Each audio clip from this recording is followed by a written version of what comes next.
Welcome to Herding Founders, the show where we explore the challenges, lessons, and stories behind building startups and scaling ideas into impactful businesses. I'm your host, Kevin Sims, co-founder of Herdr.io, a project management platform that empowers small teams to transform ideas into successful products. At Herdr, we're all about making project management simpler, smarter, and more productive. In today's episode, I'm excited to be joined by Youssef, co-founder of Scalelist, a tool that exports leads from LinkedIn Sales Navigator in just one click with their simple Chrome extension, allowing you to enrich them with verified emails and phone numbers. Together, we'll dive into their journey of building Scalelist, the challenges they've faced, and the strategies that have shaped their success. So grab your headphones, get inspired, and let's get into it.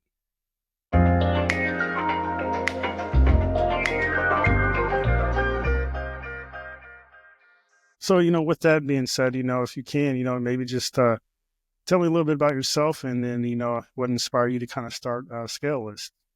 Super. Yeah. No, thanks a lot for having me on the podcast, Kevin. I'm really pleasure to share as well. I also am a big consumer of video content or podcast content as well. Listening to other individuals who are 1, 2, 3, 4 steps ahead of me to learn from. So to give you some context, I'm the founder of a group of companies called the Scale Group, in which we have a cold outreach agency doing cold email, LinkedIn, as well as cold call. The agency is called The Scale Lab, thescalelab.com. And I'm also the founder of a SaaS called Scalelist that we started about 2 years ago. The group itself started 5 years ago. My background is I've always worked in sales and venture capital. I started at Google, Amazon Web Services. I worked then for VCs in Europe and in Asia. And I'm myself now based in Hong Kong for the past 7 years, during which I was recognized also for being a Forbes 30 under 30 entrepreneur. An award I would say that made primarily my family very proud for the first time. So yeah, I'm over 30 today, so I don't usually mention it. But the reason why I started the journey of doing business, I've always wanted to do that since I'm a child. It was a call for independence, creativity, doing kind of your own thing. That's what generally people would say as well. But in particular, since my skill set is in sales, I saw something throughout my career, I would say, which is every business needs sales, generating revenue, but people typically, or companies, I would say, lack two things. One is either the skill set to do it or the right people to do that. So they'll always need some kind of support to get there, whether that's through a service or through a software. So that's why I'm currently doing both. The agency itself is run by its own team, located in Hong Kong and in Singapore. Over the past 5 years, we generated over $15 million US in pipeline value for our clients. And now I'm focusing 100% on the SaaS Scalelist. Scalelist is currently it's a LinkedIn and LinkedIn Sales Navigator data extractor. Functions kind of like a scraper if you want. And it's used by sales teams all over the world who look for their prospects on LinkedIn itself, but don't have the means to export them into their CRM or simply into a spreadsheet with professional emails, phone numbers, basically any data point that you need to do outbound thereafter. So BD teams, sales teams use it regularly, like instead of manually copy pasting or having to use some kind of tool that exports it and then search for the emails. It just does all of it in one click. And then it structures all of your lists. Imagine you're looking for 10,000, 50,000, 100,000 people. You may have too many spreadsheets to deal with, and Scalelist is all centralized. So it just makes it easy for you to organize your target market, actually. Okay. And so so you're saying the Scalelist is a part of a bigger group of other Correct. applications. So what was the driving force behind what was the aha moment that you saw like Scalelist was needed for businesses? Like what brought you to that decision to kind of need an extractor? Yeah, it's a good question. I mean, the truth is I think it's a very standard story of an agency founder who identified a problem that we solved with the agency. So the scalelab.com, it's an outbound agency. We were doing a ton of cold outreach, email, LinkedIn, and cold calling. But it was taking us a lot of time. That was back in 2020, 2021, when I'd say there was no AI agent, there was no ChatGPT as well. There was no way to scrape or do some level of automation. It was really the beginning of automation in sales. We were struggling a lot in creating large lists of contacts we would need to get in touch with over email or LinkedIn. So we were using several tools, some that were like just kind of a Python developed internally. And we realized that a lot of people were asking us, hey guys, how are you able to super quickly know a company's target audience and very quickly within a few days be able already to engage with them? And so we had developed our internal tool that was doing exactly this. So solving our own pain points because we saw it in different companies and therefore making a product out of it. And we realized there was actually a huge thing. For now, I mean, the product itself was launched about a year and a half ago. We just joined an accelerator called Tiny Seed. It's an accelerator focused on B2B SaaS companies. So I'm super happy. We've just joined in October. And now there's a lot more actually that we're up to doing. Okay. Yeah. So I think, and that's a thing where I see with a lot of founders is trying to find like the divide between, because obviously you guys were in that space, right? So you knew the problem that you were having. And I see, as far as being like an entrepreneur, I can see where there's a lot of people who are currently in an environment where they can find problems to solve and turn those into real businesses. And I think sometimes maybe some people might go too far outside of what they're normally known to do to try to build a business. And I think that could, be a big issue as well.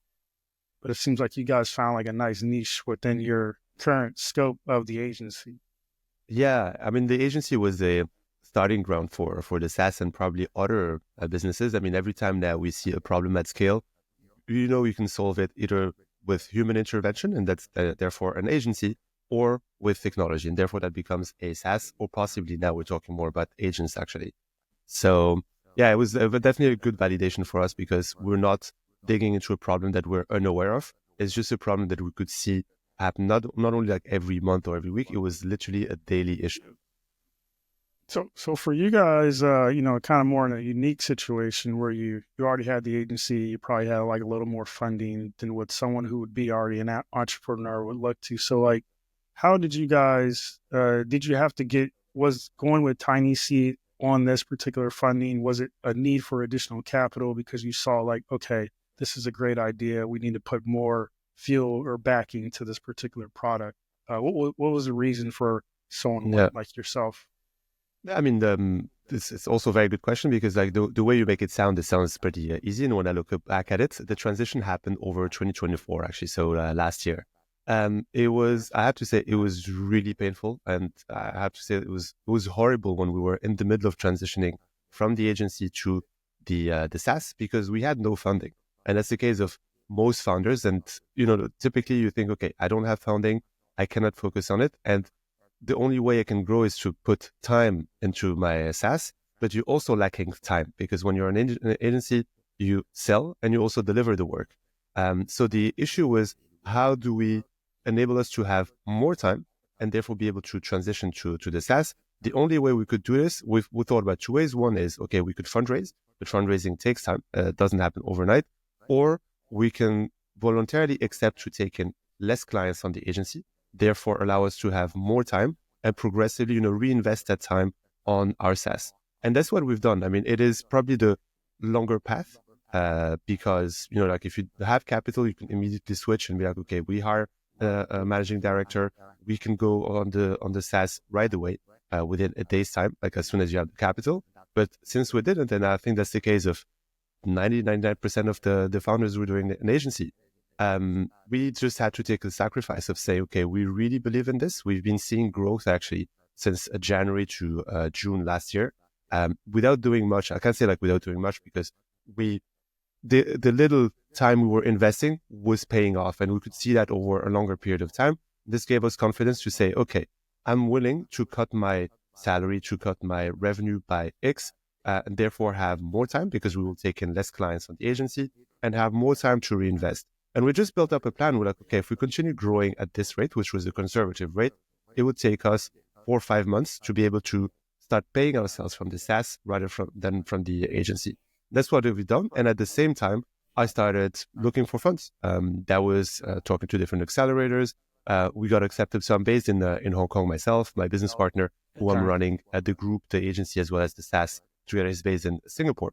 A good friend of mine who I met in China actually over 11 years ago, 12 years ago now actually. Yeah, we just decided, okay, let's look for funds as we also reinvest our time. And the plan worked out in the end.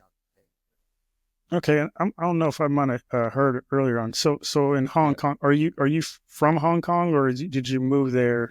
Uh, I, in yeah, regards I'm to. so there's no so to give you more context, I should have maybe said that in the beginning, Oh but no, it's all right. I was born and raised in Morocco, North Okay. Africa, so Casablanca precisely. My mom is Austrian, so from Europe, and my dad is Moroccan. They met in Austria, then they moved to Morocco, had their kids there. This is where I grew up. And after high school, I spent more time in Europe, so studying in France, which probably explains also my accent in English. I lived in Germany, in Berlin, in Ireland, where I did most of the tech work I've done before, so Google, AWS, some of the VC work as well. And I moved to Hong Kong about 7 years ago in 2017 because I've seen several opportunities. It's a uh, it's a city that offers a lot of opportunities, fast driven, I would say, networking based, very finance oriented, I would say, less so SaaS, but there is quite a lot of tech as well. So it's just an interesting place to be. And I just got my permanent residency about 2 months ago, which means I do not Oh, need a visa nice. anymore. And it's not a citizenship, but it allows me to stay Okay. and kind of continue building my life here. So with that, a lot of entrepreneurs, I'm sure, all over the world, probably just due to maybe, geography or, funds or just the resources, it seems like you've traveled a lot around a bit. As an entrepreneur yourself, like, even living in like Hong Kong, what's one of the biggest or toughest challenges you faced with growing this business? And how did you kind of overcome that with, maybe like whether it be language barrier or sales, marketing, all that type Mm. of stuff? Well, I would say the first major challenge I was facing at the beginning, and that's probably what a lot of founders who start out without capital face, is simply your own capital. Like how much, Hmm. like what's your runway? Like how long can you stay? And the wise decision is typically move somewhere that's extremely cheap, that will give you a very long runway. Like move back with your parents to a town, a place, a country that is highly inexpensive, where cost of living is very low. You still have access to decent facilities or simply internet, I would say. So I think a lot of people Right. move to third world countries or else, which is it's really good. I think it's a great idea. For example, in Asia, you'd hear a lot of people move to Thailand, to Vietnam, Bali, for instance, that are inexpensive. But I made the choice to stay in Hong Kong. Hong Kong is actually one of the most expensive places in the world to be in. But I was trading off the benefit, so the downside of high cost of living, which I knew kind of how I could monitor a little bit, but there's a threshold. I would say the minimum that I could live with in Hong Kong would be a maximum in another country. So I Okay. made that trade off still because I would benefit from a lot of different things. One is very low tax. Secondly is a very, very good infrastructure that allows you to do a lot more things within a day. So for example, going to one place to another, the public transport system is insanely good here and very cheap as well. So I could, in effect, have more interactions. I always judge my, let's say, days kind of by the amount of quality interactions I can have per day. That means, I can do more meetings, can go to more sales meetings, do conferences within the same day, and so on. And also the types of people you'd meet who are 2, 3, 4 steps ahead of me in terms of building wealth, for instance. So I trade off, it's a high cost of living, which I started calling the membership price. I pay a higher membership price, but therefore I Right. get really good infrastructure, very good Wi-Fi, very good connections as well, and high inspiration as well. I would rather be the, let's say, less successful or poorest individual within my network, so I have still drive, rather than be the one that has most. And I do think that if I didn't have this drive of, okay, every week, every month, I really have to scramble and like think about how can I pay my rent. Actually, I spent, for example, to give you just a simple example, at the beginning of COVID, I lived for a year in a hotel. Like I quit my previous apartment because I also needed to recover my deposit. Just simple things as that, and I moved to a cheap hotel.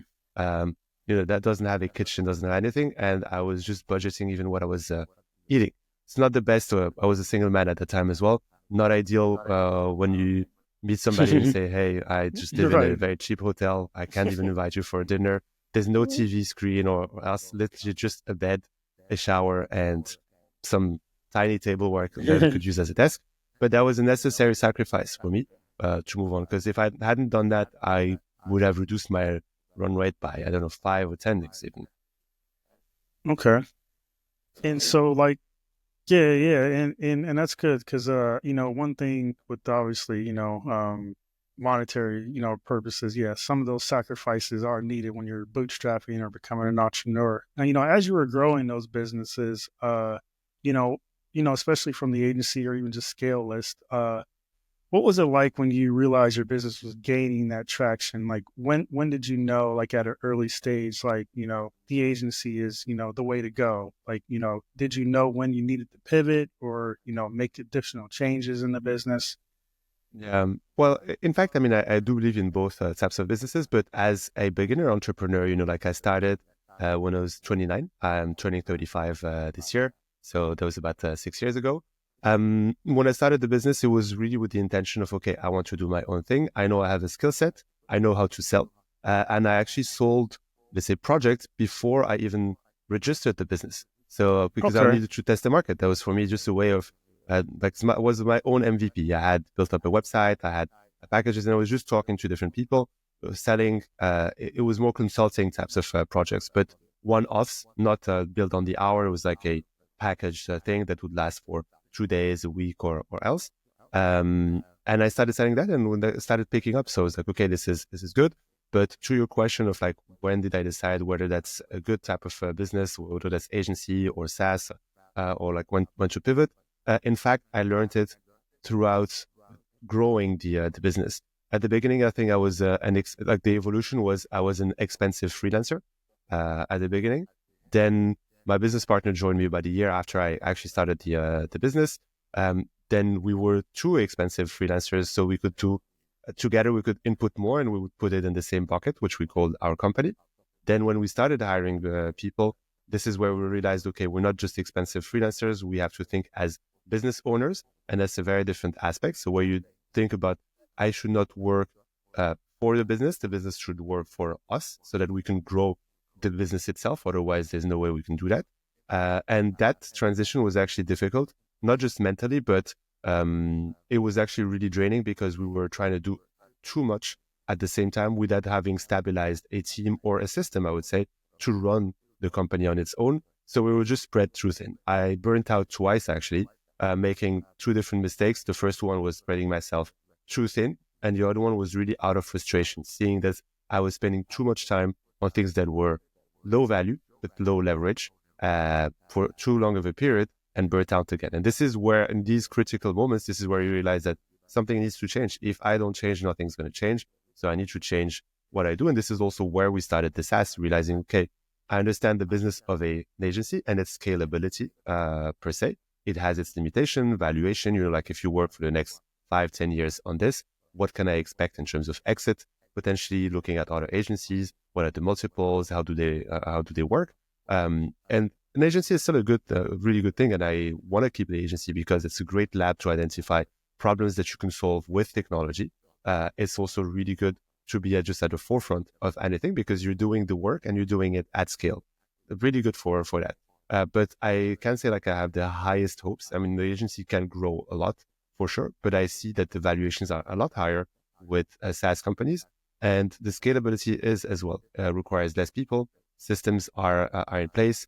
Churn is typically, I would say, lower than in agencies. It's productized per the nature of what the business is.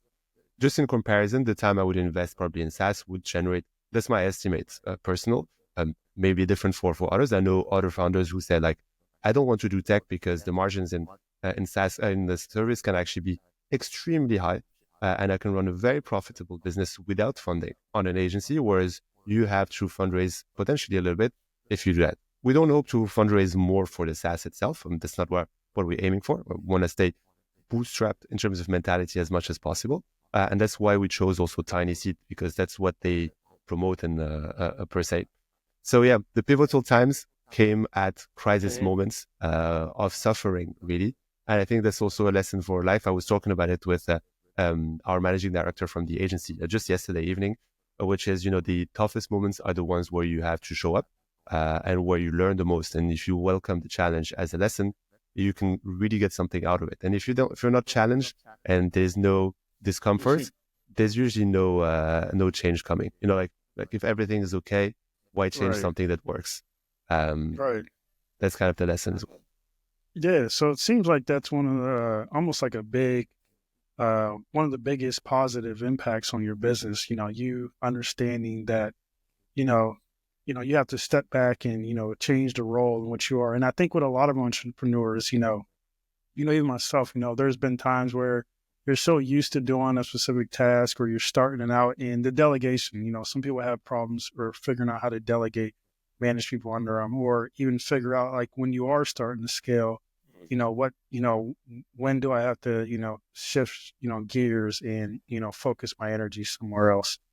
So, with that, what ways and now do you kind of use? I know you said you're in sales, but as far as like marketing and growth, what ways are you marketing like the Scalelist? Are you doing it through like ads, social media, things like that?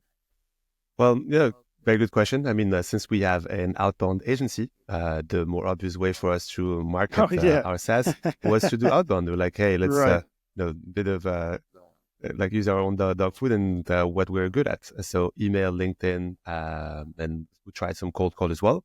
And in fact, at the early stages of the business, I'd say it worked, but it was not as impactful as we thought it would be. We have our system running in the background. So we're like, okay, there's kind of a ceiling at that level because it's a low ticket SaaS and typically people don't jump on calls.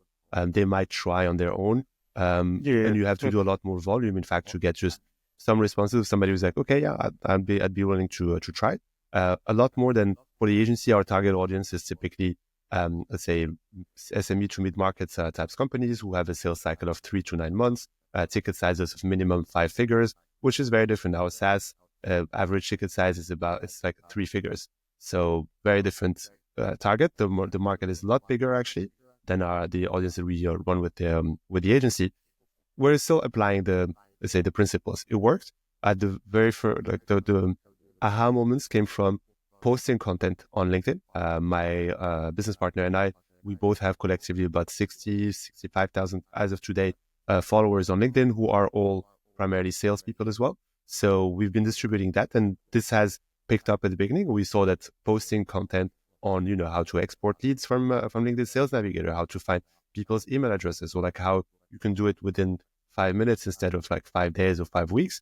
That helped a lot at the start, and we realized, okay, content is actually really the way forward. And back in, let's say, late 2023, I started doing YouTube. We had a YouTube channel for our agency, which worked pretty well. And I thought, okay, I could do videos for Scalelist as well. Since we can see the keywords, the search terms were searched quite a lot as well. I started doing that, simple videos, honestly, without much editing. It was a Loom video showing how I do it. So when I started posting a few, just because you have to have consistency, you can't just post one and hope that's enough for a test. And this has been picking up, actually. We can see really on our Stripe a little curve going higher.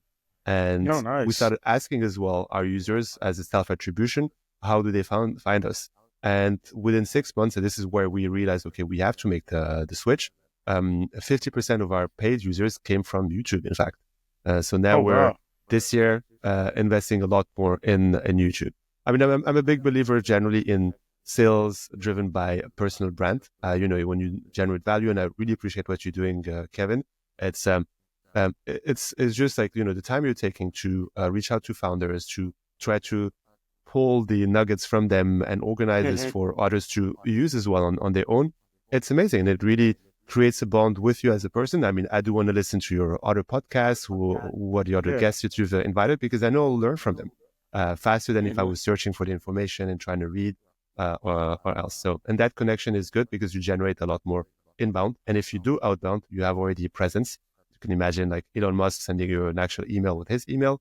You're like, okay, I might want to respond to this person. It's an extreme example, but just to put this in perspective.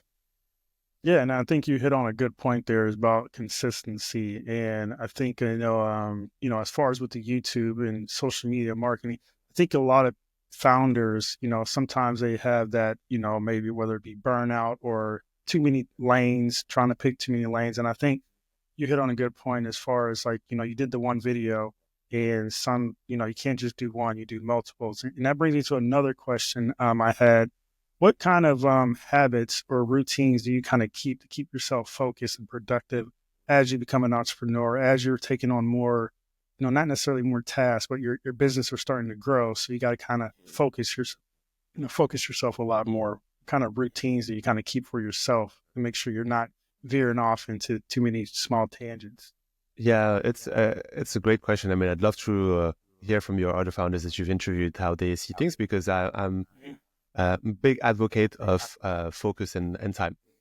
Typically, like everything you achieve or you experience in of life is also a matter of where focus goes to, where your attention goes to. And typically, our attention is soaked by so many things. When you're an entrepreneur, first of all, you have to do a lot of things, but then you have your personal things, and then you have this little boy here, your phone, Yeah, that right. is just full of notifications, and everything on your phone is made for you to be glued onto it. Notifications, the screen, the colors, everything attracts your attention on it. And I always think about does the time does the time I'm spending the time I'm spending on whatever app, on whatever task, is it generating revenue for me? Yes or no? There are things that don't generate revenue for you, like hanging out with your friend or partner, or you could be very rational and say, okay, the time I'm getting with my partner helps me to relax, and therefore I can generate more revenue. I don't go that deep because I don't want to rationalize my relationships, but I mean it with a simple thing. For example, I used to be on Instagram because it was a great way for me to connect with friends who were all over the world because I lived in multiple places as well.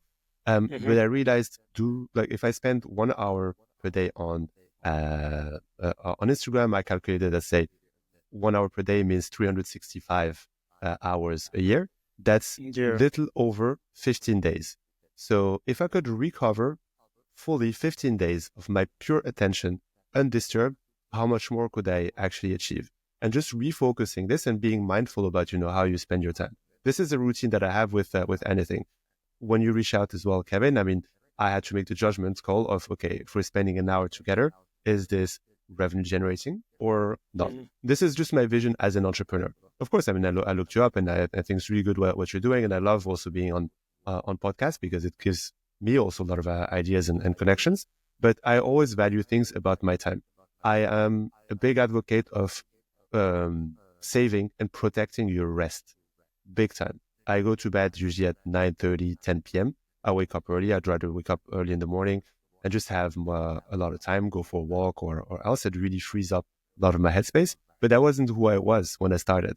I was doing late hours, because nobody, when you're your own boss, nobody's going to tell you, okay, day is over, stop working. You're Yeah, like, if I do more, right. I will get more. You think like, input equals output, but it's Mhm. not a sprint, it's a marathon. So you have to do it consistently.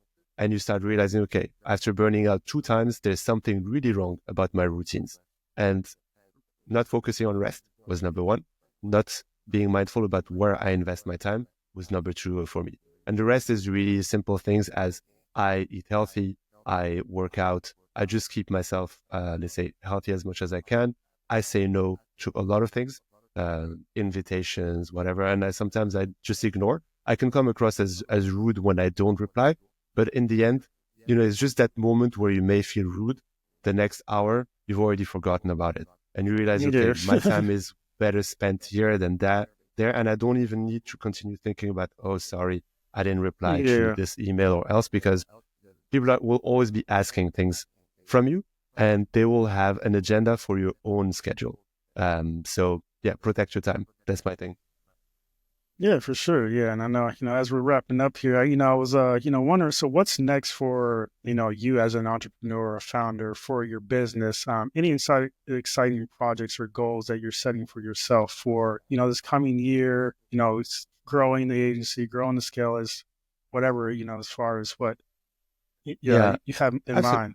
No, absolutely. I mean, for myself personally, I have always a guiding word for every year. Last year for me was allowance, so just allowing things to happen and not like clinging too much on certain things. Just that gave me a lot of intentionality and mindfulness in my own approach to life and business as well. This year, focusing on wealth. That doesn't mean only financial wealth, but it can be spiritual, emotional, creative wealth, or else. This guides kind of my actions in general. So one is now we have an agency that is run fully by a team. The SaaS that just was accepted in an accelerator with a piece of funding. So scaling what we're doing and investing, my time intentionally to generate the growth. With our SaaS, obviously this year we're aiming to reach our first million ARR.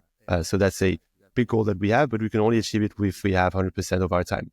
I do think also that's, a lot have been repeating it, I'd say this year that 2025 is the year of agents with AI. We've been looking at this since the past summer, and we'll be coming through with that equally with the agency as well as with our SaaS. I think it's the wave that needs to be surfed. We're looking, for example, at HubSpot. They're doing a lot of things. For whoever's listening, I mean, do take a look at agents.ai from Dharmesh Shah as well. Really good stuff, and that's the kind of wave that we'll be surfing. So, Kevin, if we're talking in a year's time from now, you can hold me accountable about, okay, have you guys been to reach your million ARR, and what's the story Yeah. with your agents? Okay. Yeah, for sure. I will. Well, so where can anyone listening, where can they find you, follow your journey? Any of your handles that you're using out Yeah, there? I mean, primarily now you can find me on YouTube as well as on LinkedIn. I'll share my email as well. YouTube, we are on Scalelist. Scale just like a scale, and list like a shopping list. So Okay. Scalelist, and also the company is called Scalelist.com. You can find me on LinkedIn. My last name is very difficult to pronounce. So if you type Youssef and Scalelist, you will most likely find me. And over Okay. email, it's Youssef, it's Youssef at scalelist.com. I'm happy to answer emails, jump on a call as well. Typically for people who are listening to podcasts, if you have more questions about how we transitioned, happy to give that answer because that's where we got stuck for a long time. Okay. Well, thanks. And hey, appreciate you jumping on. I think you gave a lot of great insights for entrepreneurs listening. Again, the Herdr app. So we're going to be posting, a lot of these podcasts, and I'll definitely for sure share with you the information once we start getting these going. Awesome. So Yeah, looking forward to it. Thanks, Kevin. yeah, yeah. Thanks for tuning in to another episode of Herding Founders. I hope you enjoyed today's conversation and gained some valuable insights to apply to your own entrepreneurial journey. If you found this episode inspiring, please make sure to subscribe, leave a review, and share with a fellow founder or entrepreneur. Your support helps us continue to bring these stories to life. And if you're looking for a smart way to manage your projects and turn your ideas into reality, check out Herdr.io. That's HERDR.io, the project management platform built for small teams with big dreams. Thanks again for listening, and we'll catch you next time on Herding Founders. Until then, keep building, keep growing, and keep chasing those dreams.